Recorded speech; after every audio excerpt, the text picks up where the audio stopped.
My name is Catherine Vale, and the last time my sister tried to humiliate me, it backfired in the most unexpected way. We were on a rooftop, high above the city lights, where she introduced me as the one who fixes blenders and toasters, like I was the punchline to some joke she'd told too many times. But when the elevator doors opened and Mara Kingsley, the CEO everyone admired, walked straight toward me with a smile, the room went quiet. She said, "Catherine, I was hoping I'd see you here." And in that moment I realized something. Sometimes your reputation walks into the room long before you ever have to. The rooftop was glowing. String lights above, city skyline behind glass railings. People in tailored blazers held wine glasses like props and floated from circle to circle with that effortless confidence I never quite learned. I arrived 10 minutes early, because I always do. Not out of nervousness, just habit. I like watching a room before it watches me. My sister Lena didn't notice me at first. She was radiant, hair pinned back, voice loudest in the group, hands slicing through the air like she was pitching something, or performing. When her eyes finally landed on me, she smiled, a tight, rehearsed kind of smile. "Everyone," she said, drawing attention, "this is my sister. She fixes hardware." She let it sit there, fixes, hardware, a gentle toss of a label daring me to catch it or let it fall. I smiled back. "I run a repair and refurbishment shop," I said simply. "She's being modest," Lena chimed in. "She can fix anything with a plug, like a walking warranty." Polite laughter. Not mean, not kind. The kind that fills space. She turned to a man in a sleek gray blazer. "Remember I told you about my sister? She fixed Mom's blender instead of just upgrading it. Catherine would rather fight technology than embrace it." More chuckles. More eyes flicking toward me, evaluating. I didn't respond, not because I didn't have the words, but because I knew they wouldn't matter. Not here. Not yet. And then the elevator dinged. The room shifted, just slightly. Enough. Mara Kingsley stepped out, burgundy pantsuit, hair slicked back. She didn't scan the crowd. She walked, straight to me. "Catherine," she said, extending her hand, "I didn't expect to see you here." I shook it, firm, calm. Neither did I. Behind me, Lena's voice cracked. You two know each other?" Mara turned. "Your sister's work is the reason your logistics team has a 97% turnaround rate. You've been using her services for 2 years. Silence. Lena blinked. The room blinked. And just like that, without me raising my voice, correcting a soul, or lifting a finger, Truth walked in and sat down beside me. There was a time I was the one people whispered about in pride, not pity. Back in high school, I was the straight-A daughter, the one who brought home certificates and science fair ribbons. I had a scholarship letter pinned to the fridge like a crown jewel. Georgetown Law had my name printed in bold. And every family gathering back then, I was the golden girl. Lena back then. But pride has a short memory. And family, for all its love, sometimes forgets the full story. They remember who you were, until you stop being useful to the narrative they want. No one likes to talk about the years in between. The years where I disappeared from their holiday photos. Not because I left, but because life pushed me to the edge, and they didn't reach back. No, I wasn't always the one who fixes toasters. But people don't ask what happened. They only ask why you never became what you could have been. The truth is, I almost did. I almost became everything they wanted. But then the phone rang one night, and everything shifted. Because when your mother starts forgetting her own name and your father's voice trembles with fear he won't admit. You don't go to law school. You stay. You choose love over ambition. And that's where the real story begins. It started with a cough. Nothing alarming at first. Just a dry tickle in her throat that came and went. But then the weight loss, the forgetfulness, the silences that stretched too long. I was packing for DC when Dad finally said it out loud. Your mother's not well. Law school could wait. That's what I told myself. Just one semester. I deferred my admission and stayed home, thinking it was temporary. But grief doesn't come on a schedule, and neither does illness. My mother faded slowly, gracefully even. The kind of woman who still folded laundry even when her hands shook. She never asked me to stay, but she didn't have to.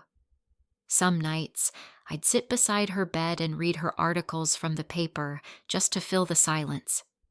Other nights, I'd cry quietly in the kitchen while microwaving dinner, afraid she'd hear me and feel guilty. My father unraveled in his own way. He didn't talk much. He drank more. Bills piled up. Light bulbs went out. The house creaked with things left undone. Leaky faucets, dead remotes, broken silence. In that space between her last breath and the funeral, something inside me fractured. Not in a dramatic way. It was quiet, like a thread slipping out of place. 1 minute, I was a future attorney. The next, I was the woman folding insurance paperwork and watching law school fade like a missed train. I didn't regret it. Not really. I chose my mother, and I'd choose her again every time. But dreams don't pause without consequences. And when the casseroles stopped arriving and the phone stopped ringing, nobody asked what happened to Catherine Vale. They just remembered she didn't go back. That's when I realized, if I wanted to survive, I couldn't wait for someone else to hold things together. The house was falling apart, and so was I. So I picked up a wrench, watched a tutorial, and I started fixing what I could, because sometimes when no one shows up to help, you help yourself. The first thing I ever fixed was a lamp. The bulb had blown, sure, but it wasn't just that. The wiring had corroded, the socket was loose, and the switch refused to click. My father shrugged. We'll toss it. But I couldn't. That lamp used to sit beside Mom's favorite chair, so I sat cross-legged on the living room floor with a screwdriver I wasn't sure how to use and a YouTube video playing at half speed. It took me 2 hours. I shocked myself once, burned a hole in an old towel. But when the light flickered on, I cried. Not for the lamp, for the feeling that I had done something, small maybe, but solid. That was the start. From there, it was the leaky faucet, the toaster that sparked, the ancient heater that wheezed in the hallway. I didn't know what I was doing most of the time, but I kept trying. Because the house was broken, and so was I, and every bolt I tightened made me feel a little less helpless. People talk about healing like it happens in therapy offices and yoga studios. For me, it happened under sinks, beside frayed wires, with my hands covered in dust. Eventually, neighbors noticed. Can you take a look at my blender? My space heater's dead. Mind checking it? I never charged much. Sometimes not at all. It felt good to be useful again. I still remember the first time someone handed me a $20 bill with a, "You saved me from buying a new one." That night, I opened a notebook and wrote down, what if I made this into something? It wasn't ambition. It was survival. But survival, done right, can become something beautiful. So I kept fixing, And without even realizing it, I was building. The shop wasn't much. Just a narrow space wedged between a laundromat and a tailor's studio. The sign out front read, "Vale Fixes It," hand-painted, a little chipped at the edges, just like me. Inside, the coffee was always lukewarm and the floors squeaked. But it was mine. Every shelf, every tool, every socket installed by my own hands. People smiled politely when I told them what I did. "You're really good, for a woman," some would say. Others looked surprised that I could lift a microwave or repair a circuit board. Lena once visited, took one look and said, "Cute, like a hobby shop." But they didn't know who was walking through my doors. What started with neighbors became something else entirely. A small logistics company sent over a batch of malfunctioning air fryers. They'd heard about me through word of mouth, someone's cousin, someone's grandma. Then came more, batches of broken units, all tagged with codes and serial numbers, not names. I didn't ask. I just fixed. Months passed, then a year. One day while filing invoices, I noticed a name on a shipment slip, MK Tech Systems. I stared at it. Mara Kingsley's company. It hit me slowly. My tiny shop was part of their supply chain. Not directly, through contractors and subcontractors, but the devices kept coming. And I kept delivering. No one in my family knew, especially not Lena. And I didn't tell them, not because I was hiding anything, but because I'd learned something important. The work speaks louder when you don't have to. They thought I was tightening screws in the shadows. What they didn't know was that I was holding together an empire's moving parts. I never got standing ovations. No glossy plaques, no viral LinkedIn posts with buzzwords like resilience or tenacity. But I got something else, something quieter, something real, like the 80-year-old man who walked into my shop with a heavy box wrapped in a blanket. Inside was his late wife's antique mixer, the one she used every Sunday for pancakes. "I just want to hear it hum again," he said, eyes misty. It took me 3 days, a soldering job, and a part I had to dig out from a scrapyard. When the motor finally spun, he didn't clap. He didn't cheer. He just closed his eyes and smiled. That smile stayed with me longer than any applause ever could. Or the single mother whose only laptop had crashed the night before her online exams. No backup, no extra cash, just desperation in her voice. I stayed late, worked by lamplight, and got it running before dawn. She hugged me so tightly I could barely breathe. "Now I won't lose my scholarship," she whispered. These moments didn't make headlines, but they made meaning. And when my first teenage assistant, Miles, fixed his first Bluetooth speaker on his own, he looked at me like I'd handed him the world. I hadn't. But I had shown him that skill, real, earned skill, can be more powerful than credentials. That's what no one clapping at dinner tables ever saw. That beneath the dust and wires and silence, I was building legacy. Not one that fits neatly on resumes, but one etched into the lives I quietly helped hold together. So when people laughed, when they dismissed me as the one who fixes blenders, I didn't correct them, because I knew the day would come when the room would learn the truth for itself. The air on the rooftop felt thinner that night.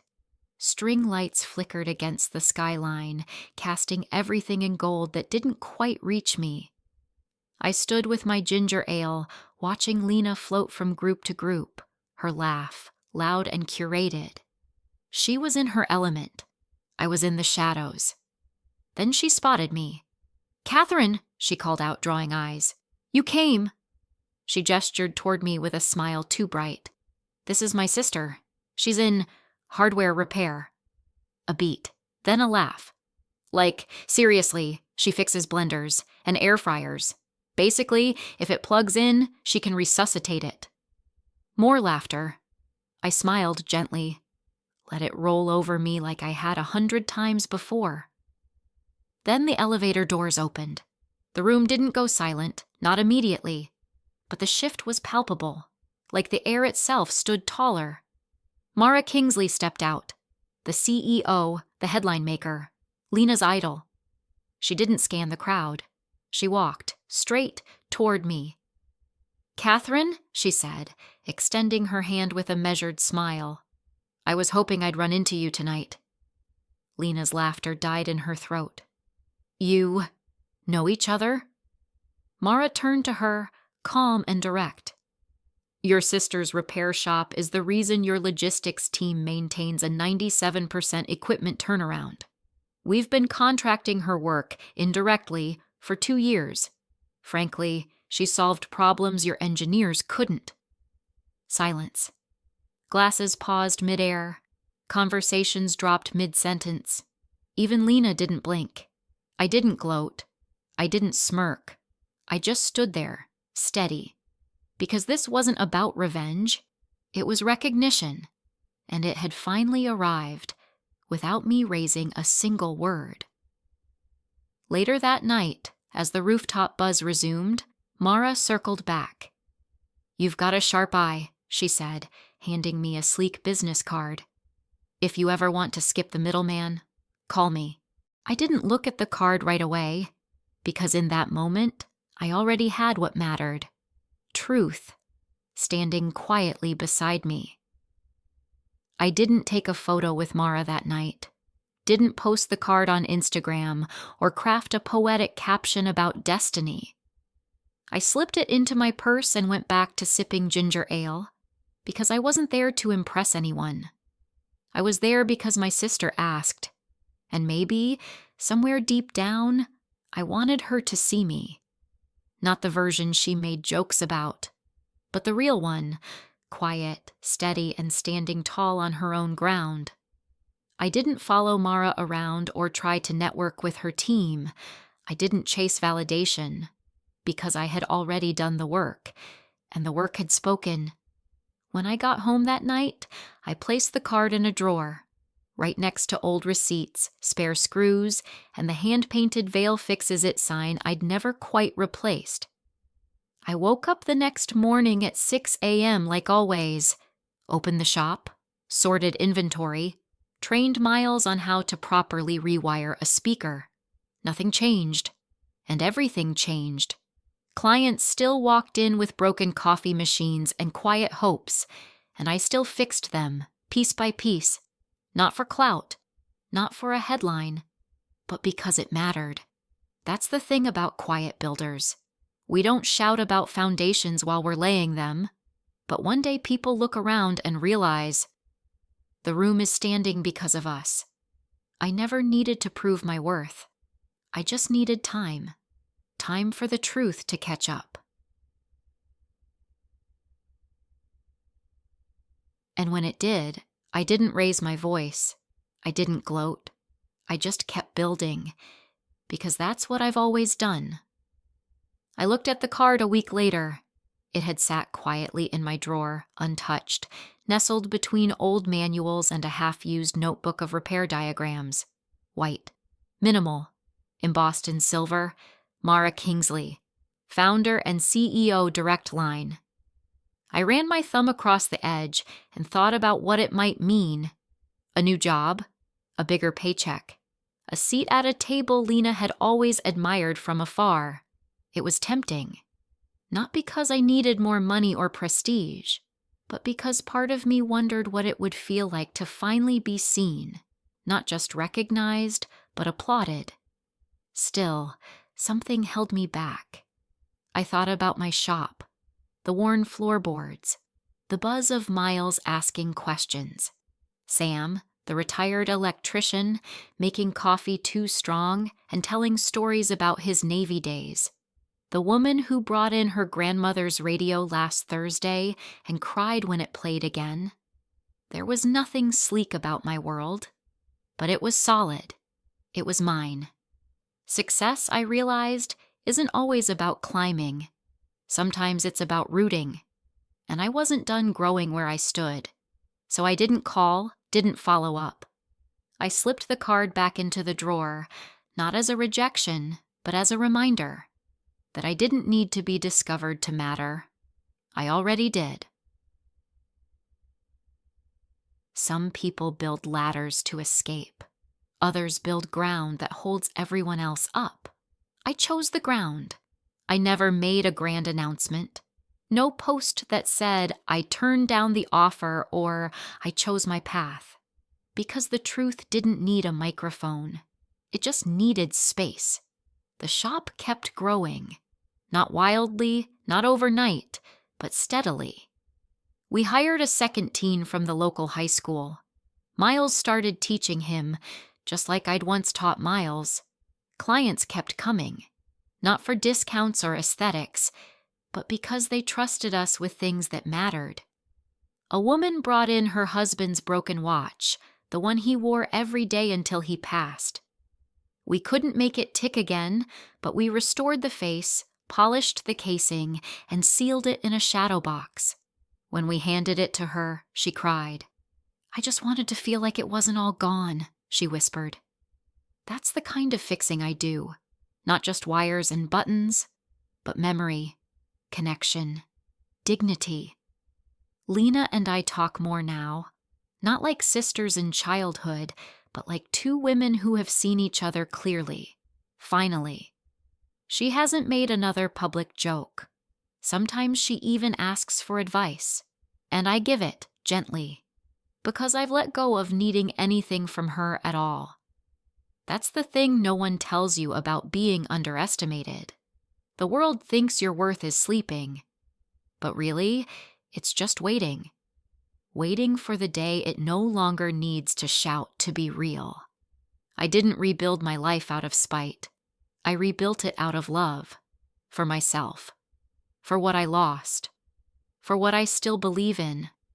So if someone asks me now, what do you do? I smile. I fix what's broken. And I don't just mean appliances.